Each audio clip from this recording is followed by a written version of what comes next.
হযরত গাউসুল আজম মাহবুবে সুবহানী কুতুবে রব্বানী শেখ আব্দুল কাদের জিলানী ও গিলানী বলতে আছে যোগো হুজুর আমি আমার মায়ের পেট থেকে 18 পারা কোরআন মুখস্থ করেছি জোরে কন্না সুবহানাল্লাহ আমি আমার মায়ের পেট থেকে 18 পারা কোরআন মুখস্থ করে দুনিয়ায় এসেছি যখন ব্রাদার ইসলাম মুআজ্জাজ সামানি কেরাম এই কথা বলা হয়েছে শিক্ষক মশাই চিন্তা করতে আছে নিশ্চয় নিশ্চয় ছেলে কোনো সাধারণ ছেলে হবে না হযরত গাউসুল আজম মাহবুবে সুবহানী কুতুবে রব্বানী শেখ আব্দুল কাদের জিলানী ও গিলানীকে বাবা শিক্ষক মশাই যেন ভালোবাসতে লাগলো শিক্ষক মশাই যেন মোহাব্বত করতে লাগলো হযরত গাউসুল আজমকে যেন সব থেকে বেশি ভালোবাসতে লাগলো আমার আপনার গাউসুল আজম বাবা ওই রকম করে মাদ্রাসায় পড়তে পড়তে যেন অল্প দিনে কোরআনের হাফেজ হয়ে গেল কোরআনের হাফেজ হয়ে যাওয়ার পরে আমার আপনার গাউসুল আজম মাহবুবে সুবহানী কুতুবে রব্বানী শেখ আব্দুল কাদের জিলানী যেন ওই মক্তব থেকে বাড়ি আসলেন দেখেন বেরাদার মুআজ্জাজ সামানি কেরাম আমার আপনার গাউসুল আজম বাড়ি আসার পরে তিনার মা জননীকে বলতে আসে যোগো মা জননী এখানে তো আর পড়া হবে না আমাকে দূরে কোথাও পড়াশোনা করার জন্য যেতে হবে উম্মুল খায়র মা ফাতেমা বলতে আছে যোগো আমার কলেজার টুকরা বেটা শুনে নাও তাহলে তোমাকে আমি বাগদাদে পড়াশোনা করার জন্য পাঠাবো জোরে জোরে বলছে যে ওগো বেটা শোনো তাহলে আমি তোমাকে বাগদাদে পড়াশোনা করার জন্য পাঠাবো বেটা কালকে ফজরের টাইমে তুমি ওই যে কাফেলারা যাবে ওই কাফেলাদের সঙ্গে আগে কথা বলে আসবে এনারা কবে ব্যবসা নিয়ে যাবে তাদের সঙ্গে তোমাকে পাঠিয়ে দিব আমার আপনার গাউসুল আজম মাহবুবে সুবহানী কুতুবে রব্বানী শেখ আব্দুল কাদের জিলানী তিনি বাবা একজন আল্লাহর ওলি যিনি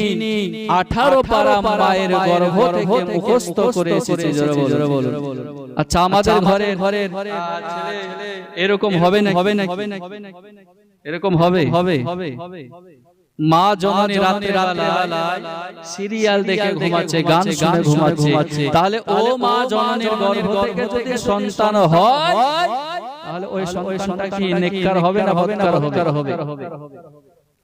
এ দেখেন ব্রাদার ইসলাম মুআজ্জাজ সামানি কেরাম এ সোনা মানিকেরা ও আমার আব্বাজি মুসলমান ভাইরা হযরত গাউসুল আজম মাহবুবে সুবহানী কুতুবে রব্বানী শেখ আব্দুল কাদের জিলানী ও গিলানী তিনি মায়ের কথা শুনে টুক করে হাঁটা শুরু করলো যেতে বেরাদার যেন অনেকটা দূর চলে গিয়েছে অনেকটা দূর যাওয়ার পরে হযরত গাউসুল আজমকে যেন খোদা লেগে গেছে তিনি খোদা জ্বালায় আজ যেন চলতে পারে না তিনি মনে মনে ভাবতে আছে এইখানে যদি কোনো দোকান থাকে তাহলে আমি একটু খাবার খাবো আমার আপনার গাউসুল আজম তিনি বেরাদার সেইখানে একটা দোকান দেখতে পেল দোকান দেখতে পাওয়ার পরে সেই দোকানের সম্মুখে গিয়ে বলতে আছে যোগো দোকানদার আপনি আমাকে কিছু খাবার দিয়ে দেন দোকানদার বলতে আছে যোগো বাচ্চা ছেলে শোনো তোমার কাছে কোনো পয়সা আছে নাকি হযরত গাউসুল আজম মাহবুবে সুবহানী কুতুবে রব্বানী শেখ আব্দুল কাদের জিলানী বলতে আছে যে আমার কাছে কোনো পয়সা নাই তবে আমি আপনার দোকানে ফ্রি খাবার খাওয়ার জন্য এসেছি আমার আপনার গাউসুল আজমকে বলতে আছে যোগো বাচ্চা ছেলে শুনে নাও তোমাকে খাবার আমি দিতে পারবো না তোমার কাছে পয়সা নাই আর আমার দোকানে তোমার জন্য কোনো খাবার নাই। আল্লাহর ওলিদের সঙ্গে যারা বেয়াদবি করবে বাবা, আল্লাহ তাআলা বলতে আছে আমার সঙ্গে যদি কোনো ভুল ত্রুটি করে নাই তাহলে আমি আল্লাহ ক্ষমা করে দিব। কিন্তু আমার বন্ধু যারা হবে, আমার বন্ধু যারা হবে তাদের সঙ্গে যদি দুস্তাকি করে নাই আমি আল্লাহ পাক আল্লাহ তাআলা তা আমি ক্ষমা করব না। এই দেখেন ব্রাদার ইসলাম মজা সামানি কেরাম, শুনে যান মারাতের বেলায় হযরত রাসূল আজম মাহবুবে সুবহানী কুতুবে রব্বানী শাইখ আব্দুল কাদের জিলানী ও গিলানী তিনি বাবা সেই জায়গাতে দেখলো যে দোকানের মধ্যে বিরিয়ানি রাখা আছে, পোলাও রাখা আছে, অনেক রকমের মিঠাও আছে, অনেক রকমের খাবার রাখা আছে, আপনার ডিম ভাজা রাখা আছে। আমার রাসূল আজম মাহবুবে সুবহানী কুতুবে রব্বানী শাইখ আব্দুল কাদের জিলানী ও গিলানী তিনি জানো ওই ভাজা ডিমটাকে নিয়ে নাড়াচাড়া করতে আসে, তিনি ওই ভাজা ডিমটাকে বারবার নাড়াচাড়া করে। দোকানদার বলতে আছে বাচ্চা ছেলে শুনে নাও আমার কাছে পয়সা নাই আর দোকানে তোমার জন্য খাবার নাই। যখন বেরাদার ইসলাম ওয়াজা সামানি কেরামের কথা বলা হয়েছে রাসূল আজম মাহবুবে সুবহানী বলতে আছে দোকানদার আপনার এই ভাজা ডিম থেকে যদি আমি মুরগির ছানা তৈরি করতে পারি তাহলে তুমি আমাকে খাবার দেবে নাকি? বলছে আমি যদি এই ভাজা ডিম থেকে মুরগির ছানা তৈরি করতে পারি তাহলে তুমি আমাকে খাবার দেবে নাকি? তো দোকানদার চিন্তা করতে আছে যে এটা আপনার গাউসুল আজম অর্থাৎ এই বাচ্চা ছেলের দ্বারাতে সম্ভব হবে না, আমাকে খাবারও লাগবে না। এর মনে হয় মাথা পাগল হয়ে গেছে, ভাজা ডিম থেকে কোনোদিন ছানা তৈরি হয়? ঠিক আছে, তুমি যদি এই ভাজা ডিম থেকে মুরগির ছানা তৈরি করতে পারো আমি তোমাকে খাবার দোকানের সব ফ্রি করে দেব। জোরে কন্না সুবহানাল্লাহ, আর একটু মুহাব্বতে কন্না সুবহানাল্লাহ। কে ওলিদের ওলি যিনি গাউসুল আজম জিলানী, ওলিদের ওলি যিনি গাউসুল আজম জিলানী, বাগদাদে জন্ম কুতুবে রব্বানী। আমার সঙ্গে বলো না বাগদাদে জন্ম কুতুবে রব্বানী। মাশাআল্লাহ ওলিদের ওলি যিনি গাউসুল আজম জিলানী, ওলিদের ওলি যিনি গাউসুল আজম জিলানী, বাগদাদে জন্ম কুতুবে রব্বানী। গাউস বাগদাদে জন্ম কুতুবে রব্বানী। গাউস বংশ তোমার হাসান হোসাইনি, আর তুমি হইমা ফাতেমার নয়ন মনে। গাউস বংশ তোমার হাসান হোসাইনি, আর তুমি হইমা ফাতেমার নয়ন মনে। একবার দিদার দেখাও তুমি ওগো কুতুবে রব্বানী, একবার দিদার দেখাও তুমি ওগো গাউসে সান্দানী। মাশাআল্লাহ বাগদাদে জন্ম কুতুবে, আর জোরে বাগদাদে জন্ম কুতুবে রব্বানী। গাউস বাগদাদে জন্ম কুতুবে রব্বানী। ওলিদের ওলি যিনি গাউসুল আজম জিলানী ওলিদের ওলি যিনি গাউসুল আজম জিলানী বাগদাদে জন্ম কুতুবে রব্বানী গাউস বাগদাদে জন্ম কুতুবে রব্বানী জোরে কন্না সুবহানাল্লাহ কে সমস্ত ওলিদের কাঁধে তোমারি কদম আর তোমারি কাঁধের উপর নবীজির কদম মাশাআল্লাহ সমস্ত ওলিদের কাঁধে তোমারি কদম আর তোমারি কাঁধের উপর নবীজির কদম একবার দিদার দেখাও তুমি ওগো গাউসে সামদানি একবার দিদার দেখাও তুমি ওগো গাউসে সামদানি বাগদাদে জন্ম কুতুবে রব্বানী মাশাআল্লাহ বাগদাদে জন্ম কুতুবে রব্বানী ওলিদের ওলি যিনি গাউসুল আজম জিলানী ওলিদের ওলি যিনি গাউসুল আজম জিলানী বাগদাদে জন্ম কুতুবে রব্বানী বাগদাদে জন্ম কুতুবে রব্বানী আল্লাহুম্মা সাল্লি আলা মোহাব্বতে মাওলানা মুহাম্মদ সাল্লাল্লাহু মুহাম্মাদিন মুহাম্মদ সাল্লাল্লাহু তাআলা আলাইহি ওয়াসাল্লাম আমার আপনার গাউসুল আজম তিনি বলতে আছে যে তাহলে ঠিক আছে আমি আপনার এই ভাজা ডিম থেকে মুরগির ছানা তৈরি করে দেখাবো আচ্ছা সম্ভব আচ্ছা এটা সম্ভব হবে না এটা আপনার যে মানুষ পারবে আমার আপনার মত বলবি পারবে না বেরাদার এটা আপনার সম্ভব নয় কারণ হলো বাবা আল্লাহর ওলি হয় তাদের দ্বারাতে এটা সম্ভব হয় হযরত গাউসুল আজম মাহবুবে সুবহানী কুতুবে রব্বানী শেখ আব্দুল কাদের জিলানী ও গিলানী তিনি বেরাদার ওই ভাজা ডিমটাকে হাতের মধ্যে নিয়ে নাড়াচাড়া করতে আসে হযরত গাউসুল আজম মাহবুবে সুবহানী কুতুবে রব্বানী শেখ আব্দুল কাদের জিলানী বাবা ওই ভাজা ডিমটাকে নিয়ে পড়ল বিইজনিল্লাহ আল্লাহর হুকুমে মুরগি ছানা তৈরি হয়ে যায়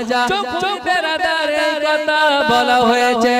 সঙ্গে সঙ্গে ভাজা ডিম থেকে মুরগি ছানা তৈরি হয়ে গেল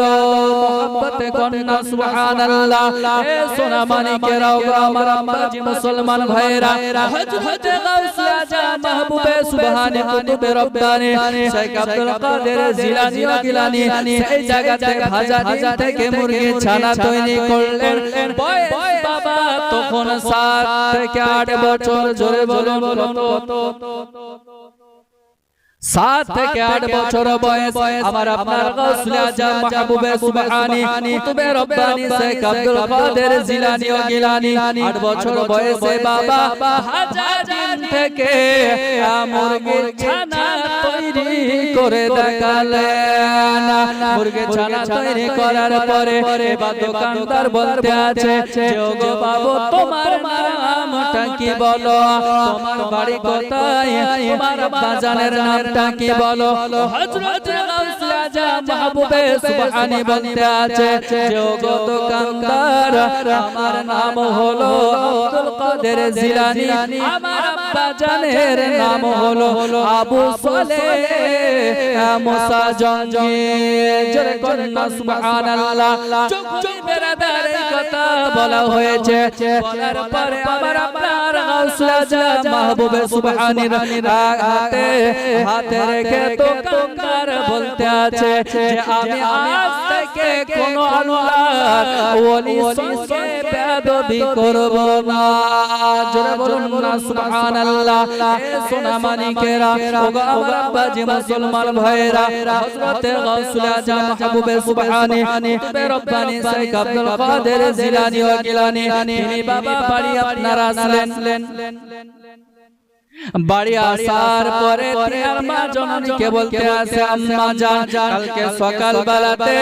তিনারা জানো রওনা হয়ে যাবে। যখন বেরাদার ইসলাম ওয়াজা সাবানি কেরাম এই কথা বলা হয়েছে, সঙ্গে সঙ্গে তিনার মা জননী তিনার একটা পাঞ্জাবিকে বাবা নিয়া বগলের কাছে একটা ছোট পকেট বানিয়ে 40টি মোহর যেন সেই জায়গাতে দিয়ে দিল। আর হযরত গাউসুল আজমকে বলছো, গো বেটা আব্দুল কাদের শুনে নাও গো, শুনে নাও, তোমার যদি জীবন চলে যায় তারপরও তুমি মিথ্যা কথা বলবে না। কে ঘুমিয়ে যা রে লালামার, কে ছোনায় তো কে দেবার। জোরে বলুন আর একটু মোহাব্বতে কন্না সুবহানাল্লাহ। কে ঘুমিয়ে যা রে লালামার, কে ছোনায় তো কে দেবার। আরে ফাতিমা যে বেগানা, এক মুঠো নাই ঘরে খাবার, ঘুমিয়ে যা রে লালামার, কে ছোনায় তো কে দেবার। দেখেন ব্রাদার ইসলাম মজা সাবানি কেরাম, হযরত গাউসুল আজমকে তিনার মা জননী বলতে আছে, কাদের তোমার যদি জীবন খানা চলে যায় তারপরে তুমি মিথ্যা কথা কখনো বলবে না। হযরত গাউসুল আজম মাহবুবে সুবহানি তিনি বেরাদার সকাল সকাল জানো বাড়ি থেকে সমস্ত জিনিসপাতি গুটিয়ে নিয়ে তিনি জানো বাগদাদের উদ্দেশ্যে রওনা হয়ে গেল। মোহাব্বতে কন্না সুবহানাল্লাহ। হযরত গাউসুল আজম মাহবুবে সুবহানি কুতুবে রব্বানি শাইখ আব্দুল কাদের জিলানী তিনি যেন বাগদাদের উদ্দেশ্যে রওনা হয়ে যাওয়ার পরে যেন টুক করে ওই যে কাফেলারা যেতেছিল ওই কাফেলাদের সঙ্গে দেখা হয়ে গেল। কাফেলাদের সঙ্গে দেখা হওয়ার পরে আবার আপনার গাউসুল আজম মাহবুবে সুবহানি কুতুবে রব্বানি শাইখ আব্দুল কাদের জিলানী তিনি যেন বাবা কাফেলাদের সঙ্গে যেতে শুরু করলো। জোরে কন্না সুবহানাল্লাহ। হযরত গাউসুল আজম কিছু দূর যাওয়ার পরে ডাকাতের দলে বাবা ঘেরাও করে নিল। তো হযরত গাউসুল আজম মাহবুবে রব্বানি শাইখ আব্দুল কাদের জিলানী তিনি বাবা এক জায়গাতে বসে আছে আর ওনাদেরকে কাফেলাদেরকে ঘেরাও করে বলছে, তোমাদের কাছে যা আছে তোমরা সেগুলো দিয়ে দাও, তোমরা সেগুলো আমাদেরকে তাড়াতাড়ি দাও, না হলে শেষ করে দেব। মানে ডাকাতের কাজ তাই করবে। তো বিরাদার ইসলাম মজা সামানি কেরাম, আমার গাউসুল আজম বসে আছে আর ডাকালের আপনার চলে যাচ্ছে সেই জায়গা থেকে লুটপাট করে নিয়ে। এ দেখেন বিরাদার ইসলাম মজা সামানি কেরাম, ডাকাতের দলগুলো সবাই বাবা সেই জায়গা থেকে চলে যাবে। হযরত গাউসুল আজম মাহবুবে সুবহানি বলতে আছে, ওগো ডাকাত ভাইরা তোমরা শুনে নাও, আমার কাছে 40টি দিনার রয়েছে। যখন বেরাদার কথা বলা হয়েছে সঙ্গে সঙ্গে ডাকাতগুলো চিন্তা করতে আছে কি ব্যাপার যে একটা বাচ্চা ছেলে বলতে আছে যার কাছে নাকি 40টি দিনার রয়েছে। ডাকাতগুলো বলতে আছে ওগো বাবু তুমি এখনো বাচ্চা ছেলে তোমার কাছে কেমন করে 40টি দিনার থাকতে পারে? ডাকাতগুলো বাবা হযরত গাউসুল আজমের কথা বিশ্বাস করতে চাইছে না। আমার গাউসুল আজম বাবা মিথ্যা কথা বলে না। বলছো গো ভাইরা তোমরা আমাকে চেকিং করে দেখো টাকা পাবে। ডাকাতের দলেরা চেক করতে করতে বাবা গাউসুল আজমের কাছে যেন কোন রকমের টাকা পয়সা পেল না। হযরত গাউসুল আজম মাহবুবে সুবহানী কুতুবে রব্বানী শেখ আব্দুল কাদের জিলানী ও গিলানী বলতে আছে যোগো ভাইরা আমার কাছে পয়সা